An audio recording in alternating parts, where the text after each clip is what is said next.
Yeah. You actually just segmented into what we were going to talk about today because really the fall of them is they resulted in an absolute hatred for their replacement, which was us.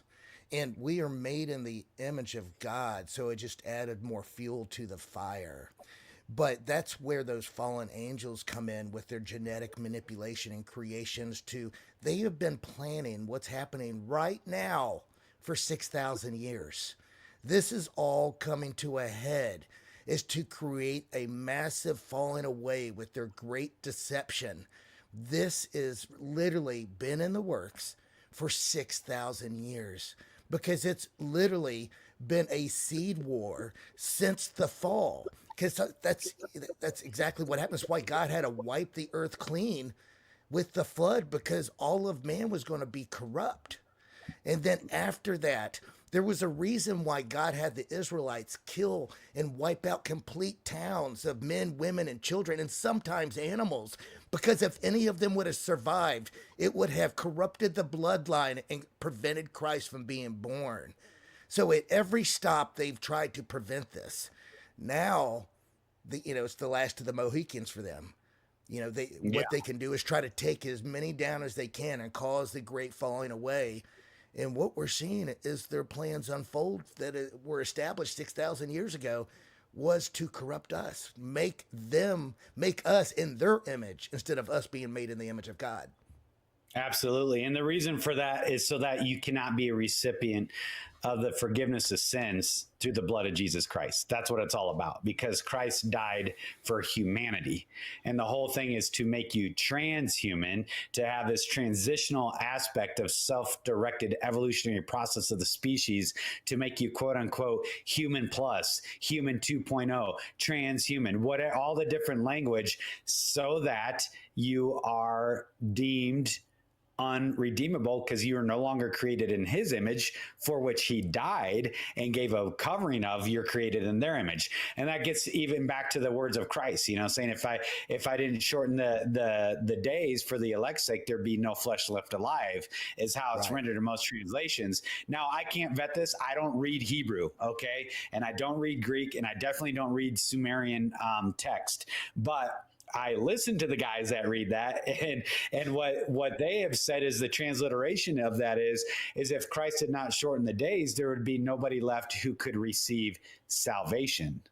Hmm. That's what I have studied and read out from people that do the legitimate etymology of the words that are occurring in there, that there would be no flesh left alive that could receive salvation, right? That gets back into as it was in the days of Noah, so shall be the coming of the Son of Man. Okay, lots of layers to that. We've addressed that ad nauseum, all kinds of different layers to that. But one of the layers of it is that it says in the days of Noah, all flesh was corrupted.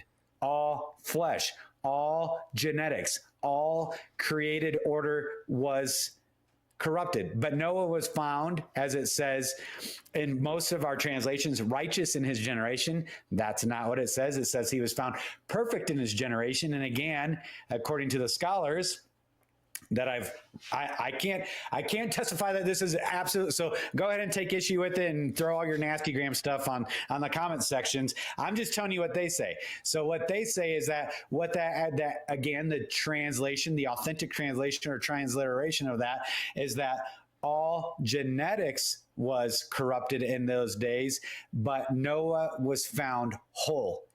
That's why he and his family alone were chosen because they were like you just said, literally the last of the Mohicans. And it goes back to Genesis 3 where God had promised, I'll put enmity, which is bitter rancor, forcible hatred, or mutual exchange of warfare between the seed of the serpent. If this is unfamiliar to listeners, this is where we're getting this language from of seed warfare. Between the seed of the serpent and the seed of the woman, she will crush his head, but he will bruise his heel, right? So like it's literally saying there's going to be genetic warfare. Why? Because it's about salvation through Jesus the Christ alone. That's why. Yeah. That's the No. whole centrality of it is the blood. Life is in the blood. Everything's about the blood. So why do you think every arcane, ancient pre-diluvian and antediluvian culture is centered on blood rituals, ritualistic stuff. Why do you think our modern occultist weirdo freak shows are all fixated on blood? I think of like Angelina Jolie walking around with a vial of blood on her thing, or the adrenochrome stuff at all. Like, it's all about blood. What do you think's going on with the abortion industry, the industrialization of abortion? It's all about blood, and it's about the blood in the earth. It's about the blood it's about literally offending God's creation by putting blood in it, which is why scriptures say, I will avenge the blood of my innocent ones, and the earth will disclose the blood shed upon it. And creation is groaning inwardly because it's been subjected to a curse, but not by its own will, right? Romans 1. Like, it's all about this all the way through to the very end. It's actually my presupposition, just looking at the totality of scriptures and the history of humanity. It's my presupposition that the mark of the beast will actually be something directly related to blood, to I can't say the word, to a thing in the medical community that helps your immune system, right? Yeah. Everybody knows what word I'm saying, that it will be that thing through the blood of that guy, which will change you at a protein, mitochondrial, mRNA, DNA based level, right? Like a re-encoding, but it'll be for your good. So there might be some health benefits. There might be some staving off of disease. There may be some life extension benefits to it. It will be life 2.0 because it was by the blood of the Lamb that we have immortality and forgiveness of sins, and the corruptible puts on the incorruptible. Everything's an exact counterfeit of Christ Jesus. Therefore, it will be by the blood of that guy when a global cataclysm of health occurs, which we know biblically is going to. 1/4 of the world's population will be killed by it. So that's about 2.2 to 2.5 billion people. That it will be this person, entity, whatever language you want to use to describe them. The actual Antichrist in place of Christ will come, and something in his blood will be used to be attenuated to change your blood, to give you healing through his blood, an exact counterfeit, to give you life through his blood, to give you quote unquote immortality through his blood, to give you a covering through his blood. It'll be an exact counterfeit. So that's how long-term, significant, and strategic this seed warfare that is going on. And that's why all this burgeoning stuff on the scene, whether it's the talks of new and outbreaking illnesses around the world, or even the drone and emerging technology, multidimensional stuff going on, or if it's the wars and rumors of wars, everything in between is funneling us to one particular end state.